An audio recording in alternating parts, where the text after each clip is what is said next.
Hello everyone, I'm Metazoa with Arena Watch, and I have the third episode of the Tactical Arena Guide, Bait, Soak, Resist, and Lock. You may have seen some of my work around Reddit, Metazoa's Meta Arena, or seen me on Discord. I focus mainly on the arena aspect of the game, and I'm here to share my insights with you in this Tactical Arena Guide. Today we'll be focusing on elemental advantages, the quote-unquote best elements, resistances, as well as how to bake and soak the AI. To start things off though, we have the number one rule of the arena, consistency. This means we will aim for 100% chance or 0% chance in most of our situations unless it is absolutely necessary to do otherwise. For instance, when you attack a unit with evasion like Elena, we are going to assume, for the sake of consistency, that she will always evade your attacks, and that with her boosted crit rate, she will always crit on any of her attacks. This idea of consistency is applied to the opposite for you. If your Elena has the same amount of evasion, we're going to assume your Elena instead has no evasion, since leaving things up to chance loses us points, and Arena is all about perfect scores. This philosophy is exceptionally important in this video, as any hits taken from physical units, only if you have high HP and heavy resistance to the element, can be crits. It's a base 1% chance, and those ignore defense and inflict extra damage. Any hits from spells can be a crit that deal double damage. You should only be soaking these if you have a super high amount of HP with half resistance or a high amount of HP with heavy resistance. Now, I'll go ahead and explain the terms used in the title for anyone unfamiliar. Baiting means forcing the AI to move in a specific fashion to hit an ally with a weak attack that will not knock them out.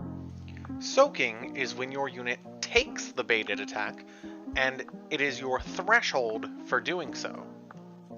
Resistances are your unit's innate resistances to status and elements, and those determine how well you can soak or bait with that unit, and what you can soak or bait. Locking down refers to using status effects that enemies are super weak to guarantee that enemy will not be able to act against you. Now, to get a bit more in depth, baiting is when you try to force the AI to do something by putting a unit in a very specific range for that unit to be hit with only a very specific attack.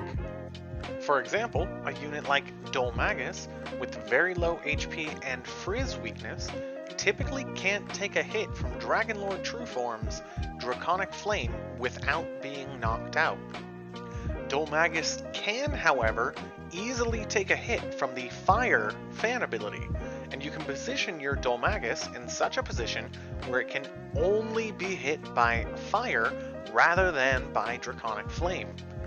In this instance, you're using Dolmagus to bait the enemy Dragonlord Trueform into an advantageous position for you by letting it see that it can hit Dolmagus for a fair amount of Frizz damage over what it could hit some other units that might also be in range for Fire or Draconic Flame could be hit for. You have now just baited that Dragonlord Trueform to move forward and use a move that you want it to use, leaving you in control.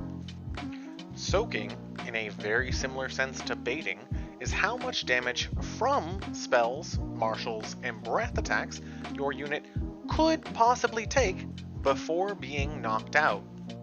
In this instance, while playing Control, you may need to position Baramos in such a fashion where you could use Necrogon Miasma for a guaranteed confusion on your opponent's Elena and Metal Dragon. However, you know that with how Elena's AI will move, you are going to need to put your Baramos in range for Metal Dragon to bait the missile and be able to confuse and to hit both enemies. As you assess the situation and check enemy ranges, you know all you will have to take with Baramos is the 670 damage from that missile. You know martial abilities cannot crit. You know your Baramos has 900 HP. In this instance, taking 670 to effectively negate 2 units and inflict damage to them outweighs the damage Baramos would take from that missile.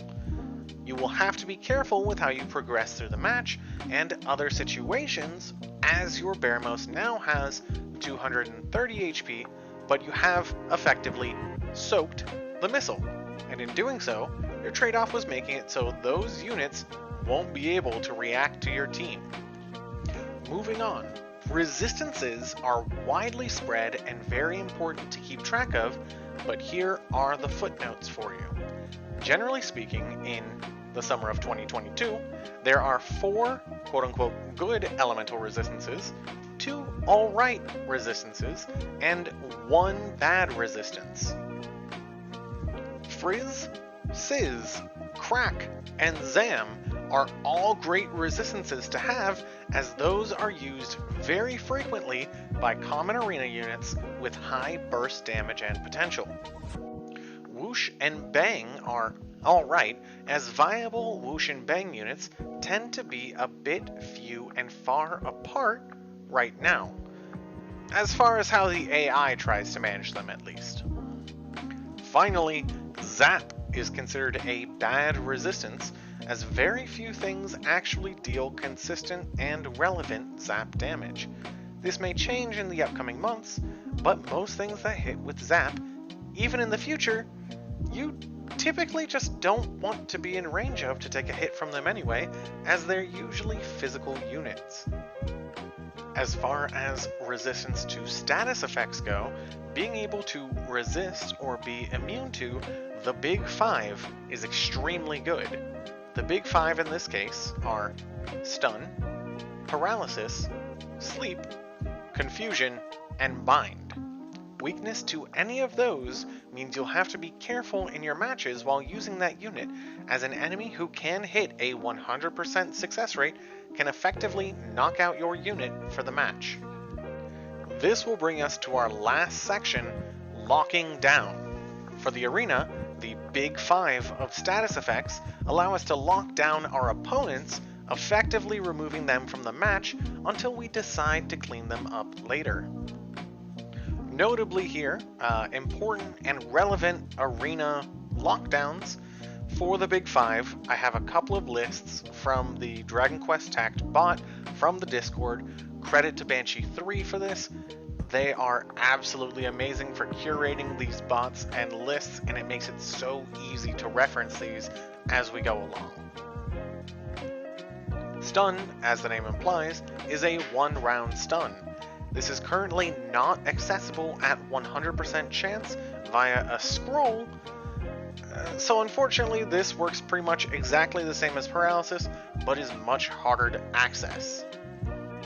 So Paralysis is a 1-round stun.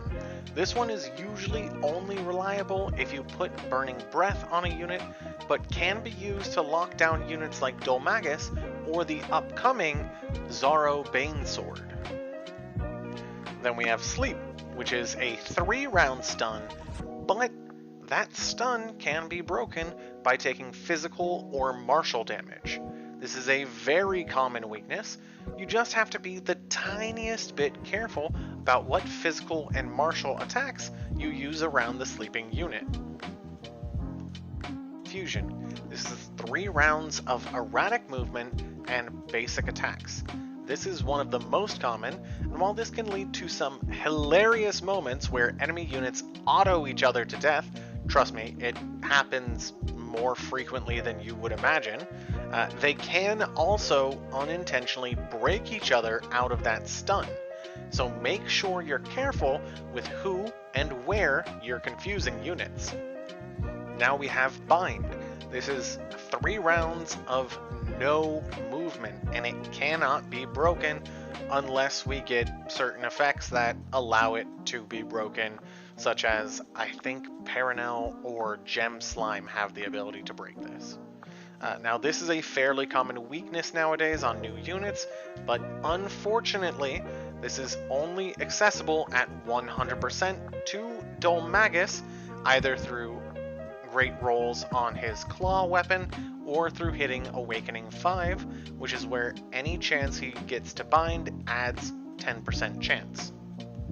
Now, looking at the big 5 here, it is very important to use these to lock down any enemy units, and luckily 3 of them are very common. Beasts tend to be weak to sleep, demons tend to be weak to paralyze, and inorganics and honestly a lot of heroes tend to be weak to confusion, though many other units tend to be weak to this one as well. And remember, using one of these statuses to lock down an enemy unit is as effective as knocking them out, since they won't be able to retaliate against you. You can then come back later to finish them off in one swoop. It's a lot easier to take care of Nocturnus when you can hit them with 4 other units at the same time and he can't do anything about it. It's a lot easier to finish off Elena when you confuse her and suddenly she's running around the map and you can swing by on round 3 when her agility and evasion drops off and just hit her like a normal unit. It's much better and much easier to take care of a lot of units this way than it is just to leave them up and deal with it. And that's it for our 3rd episode, everyone. Thanks for watching, and special thanks to Banshee3 in the Discords for compiling all these lists and maintaining these bots. I know I said it earlier, but seriously, everybody who goes about in the community managing these databases are what make these videos possible. Marcos, Prince David, Banshee. If you see them, tell them thanks. It's super worth it. Stay golden, everybody, and I'll see you in the arena.